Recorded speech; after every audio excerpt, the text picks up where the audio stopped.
ദിയാസ് കിച്ചണിലേക്ക് എല്ലാവർക്കും സ്വാഗതം. ഇന്ന് ഞാൻ വെറൈറ്റി രീതിയിലുള്ള അച്ചാറാണ് തയ്യാറാക്കുന്നത്. ബീറ്റ്റൂട്ടും മാങ്ങയും വെച്ചുള്ളത്. ബീറ്റ്റൂട്ട് 3 എടുത്തിട്ടുണ്ട്. അത് ചെറുതായിട്ട് അരിഞ്ഞെടുക്കണം. 5 മാങ്ങയും തൊലി കളഞ്ഞ് ഇതുപോലെ എടുത്തിട്ടുണ്ട്. അതെല്ലാം നമുക്ക് ചെറുതായിട്ട് ഇതുപോലെ അരിഞ്ഞ് വെക്കണം. അച്ചാറിലേക്ക് നമ്മൾ ഒരു തരി പോലും വെള്ളം ഒഴിക്കില്ല കേട്ടോ. അതുകൊണ്ട് നമ്മുടെ അച്ചാർ കൂടുതൽ നാളെ ഇരിക്കുകയും ചെയ്യും കേട്ടോ. മാങ്ങയും ബീറ്റ്റൂട്ടും നമ്മൾ നന്നാക്കിയെടുത്ത് കഴുകിയെടുത്ത ശേഷം ഒന്ന് ടവലിൽ തുടച്ച ശേഷമാണ് അരിഞ്ഞെടുക്കുന്നത്. അപ്പോൾ ഒട്ടും വെള്ളത്തിൻ്റെ അംശം ഉണ്ടാവില്ല. നമുക്ക് പുറത്തോട്ടൊക്കെ കൊടുത്തു വിടാനുണ്ടെങ്കിൽ ഇതുപോലെ ഉണ്ടാക്കി കഴിഞ്ഞാൽ ഒരിക്കലും കേടാവാതിരുന്നോളൂ കേട്ടോ. അപ്പോൾ നമുക്ക് ചട്ടി ചൂടായ ശേഷം അതിലേക്ക് സൺഫ്ലവർ ഓയിലാണ് ഞാൻ ചേർക്കുന്നത്. എനിക്ക് എണ്ണ ചേർത്ത് ഉണ്ടാക്കുന്നതിനും ടേസ്റ്റായിട്ട് തോന്നിയത് ഈ സൺഫ്ലവർ ഓയിൽ ചേർത്ത് ഉണ്ടാക്കിയപ്പോൾ കേട്ടോ. ചൂടായ ഓയിലിലേക്ക് നമുക്ക് അരിഞ്ഞ് വെച്ചിരിക്കുന്ന ബീറ്റ്റൂട്ട് ഇട്ട് കൊടുത്ത് ഒന്ന് വാട്ടിയെടുക്കാം. ഒന്ന് ജസ്റ്റ് ഒന്ന് വാടി കിട്ടിയാൽ മതി കേട്ടോ. മുഴുവനും വേവണമെന്നില്ല, പകുതി വേവിലൊന്ന് വാട്ടിയെടുത്താൽ മതി. എല്ലാവരും ഈ രീതിയിലൊന്ന് അച്ചാർ ഉണ്ടാക്കി നോക്കിയിട്ട് അഭിപ്രായം പറയാൻ മറക്കരുത് കേട്ടോ. നല്ല ടേസ്റ്റുള്ള അച്ചാറാണ്, എല്ലാവരും ട്രൈ ചെയ്യണം. ബീറ്റ്റൂട്ട് ഇപ്പോൾ നല്ല രീതിയിൽ വാടിക്കിട്ടിട്ടുണ്ട്. നമുക്കിനി ഇത് കോരി ഒരു പാത്രത്തിലേക്ക് മാറ്റി വയ്ക്കാം. ഈ ഉരുളയിൽ തന്നെ നമുക്കിനി മാങ്ങയോടെ വാട്ടിയെടുക്കണം കേട്ടോ. ഇത് മാറ്റിയതിന് ശേഷം നമുക്ക് മാങ്ങ വാട്ടിയെടുക്കാം. നമുക്കിനി ആ ഉരുളിയിലേക്ക് കുറച്ച് സൺഫ്ലവർ ഓയിലും കൂടെ ചേർത്ത് കൊടുത്തിട്ട് മാങ്ങ വാട്ടിയെടുക്കാം കേട്ടോ. എണ്ണ നന്നായിട്ട് ചൂടായ ശേഷമാണ് നമ്മൾ മാങ്ങ ഇട്ട് കൊടുക്കേണ്ടത്. ഇത് നന്നായിട്ട് യോജിപ്പിച്ച് കൊടുക്കാം. പകുതി വാട്ടിയെടുത്താൽ മതി കേട്ടോ. നമ്മുടെ വീഡിയോ കാണുന്ന എല്ലാവർക്കും അച്ചാർ ഇഷ്ടമാണല്ലോ അല്ലേ? അച്ചാർ ഇഷ്ടപ്പെടാത്തവർക്കും ഈ രീതിയിലൊന്ന് ഉണ്ടാക്കി നോക്കിയോ. നല്ല ടേസ്റ്റുള്ള അച്ചാറാണ്. ഇപ്പം ആണെങ്കിൽ മാങ്ങയുടെ സീസണുമാണ്. നമുക്ക് ഇതുപോലെ ഉണ്ടാക്കി വെച്ചാൽ കുറേ നാളത്തേക്ക് ഇരിക്കും.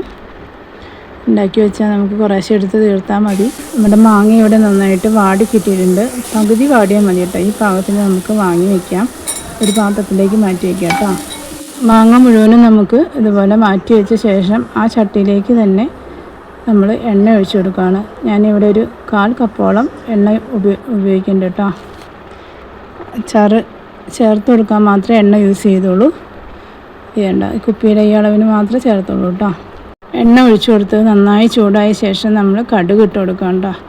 കടുക് ഒരു 1/4 ടീസ്പൂണുള്ളൂ.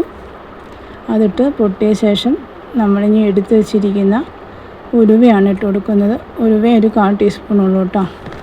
അതും ഒന്ന് പൊട്ടിയ ശേഷമാണ് നമ്മളെടുത്ത് വെച്ചിരിക്കുന്ന ഇഞ്ചിയും വെളുത്തുള്ളിയും പേസ്റ്റും പച്ചമുളകും വേപ്പിലയും കൂടെ ഇട്ട് കൊടുക്കുക കേട്ടോ. കേട്ടോ, ഇഞ്ചിയുടെയും വെളുത്തുള്ളിയുടെയും പേസ്റ്റാണ് ഞാൻ ചേർക്കുന്നത്.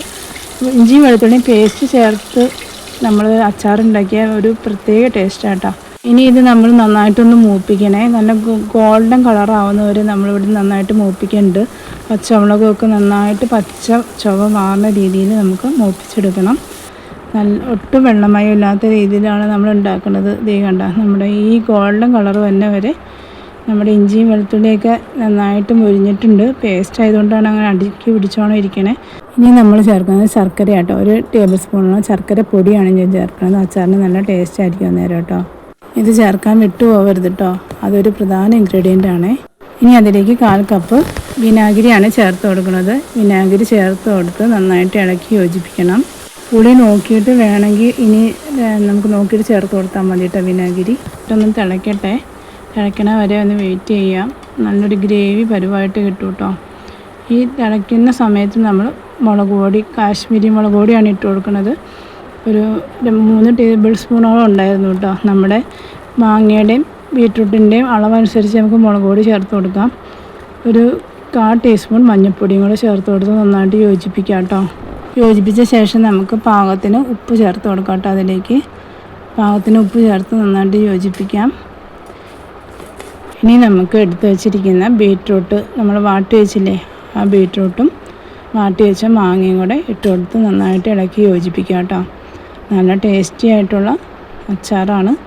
എല്ലാവരും ഒരു പ്രാവശ്യമെങ്കിലും ട്രൈ ചെയ്ത് നോക്കിയിട്ട് അഭിപ്രായം പറയാൻ മറക്കരുത് കേട്ടോ.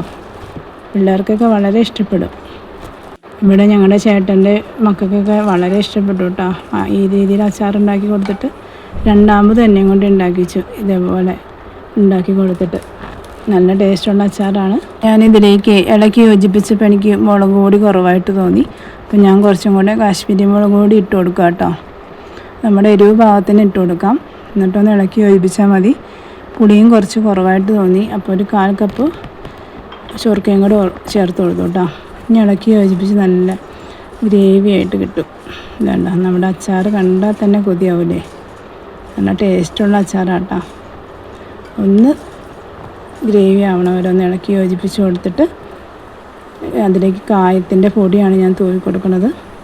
ഇതേപോലെ ലാസ്റ്റ് കായത്തിൻ്റെ പൊടി ഇട്ട് കൊടുക്കണം കേട്ടോ, എന്നാലേ നമ്മുടെ അച്ചാറിന് നല്ല ടേസ്റ്റ് ഉണ്ടാവുള്ളൂ. കായത്തിൻ്റെ പൊടി ചേർത്ത ശേഷം നമുക്ക് നന്നായിട്ടൊന്ന് ഇളക്കി യോജിപ്പിക്കാം. അങ്ങനെ തീ ഓഫ് ചെയ്തു കേട്ടോ. ഇനി നമുക്ക് അച്ചാറിൻ്റെ ചൂടാറാനായിട്ട് നമുക്കൊരു വേറെ ബൗളിലേക്ക് മാറ്റി വെച്ച ശേഷം ചൂടാറിയിട്ട് നമുക്ക് ടിന്നിലേക്ക് പകർത്താം. വളരെ രുചികരമായ അച്ചാർ അങ്ങനെ റെഡി ആയിട്ടോ. എല്ലാവരും ഒന്ന് ട്രൈ ചെയ്ത് നോക്കിക്കോ.